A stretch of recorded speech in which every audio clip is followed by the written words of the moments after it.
Ef við spólum nokkur 100 ár aftur í tíman, var umhverfið allt öðruvísi en það í dag. Það var mun meiri náttúra. Það nefnilega ekki alveg það sama.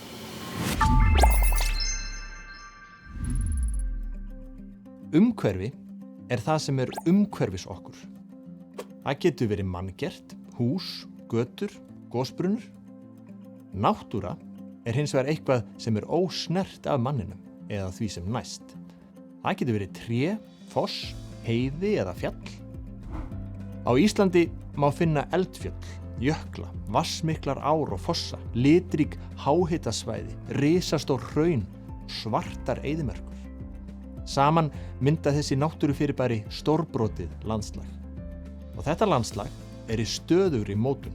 Samspil elds og íss stöðugt að búa til nýja náttúru eða breyta þeirri sem fyrir Að finna þetta allt á einu svæði einstakt í heiminum.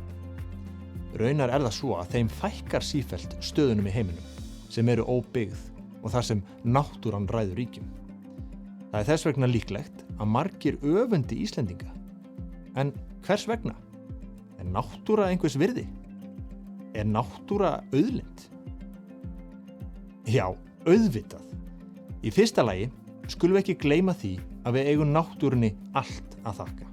Súrefnið sem andar að þér var ekki til í símanum, sko. Það verður til í grænni náttúru. Þar fyrir utan náttúran gjöful. Maturinn vex ekki í ískapnum, lyf sprett ekki bara upp í apótekum, svona. Ágleymdu því að við manneskjurnar eigum auðvitað ekki jörðina ein. Við deilum henni með óteljandi lífverum og allt hangir þetta saman í einni risastóri keðju.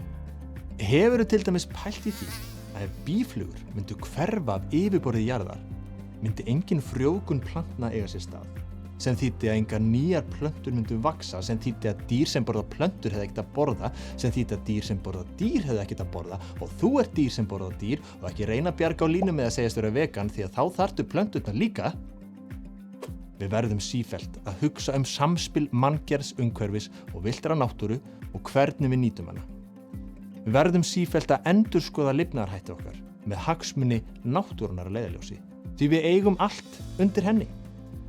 Náttúran eins og ástin í líf okkar. Við erum ekkert án hennar. Þannig skiptir máli að vernda náttúru og lífríki jarðar. Og ef þetta ekki nægar ástæður fyrir þig, kemur hér eini viðbót. Rannsóknir sýna að það að upplifa náttúru og vera umkringd gróðri hefur jákvæð áhrif á andlega og líkamlega heilsu. Það tekur bara 20 mínútna útiveru í náttúrunni fyrir líkamann að draga úr framleiðslu streituhormóna í líkamanum. Það í genunum okkar að vera náttúrubörn.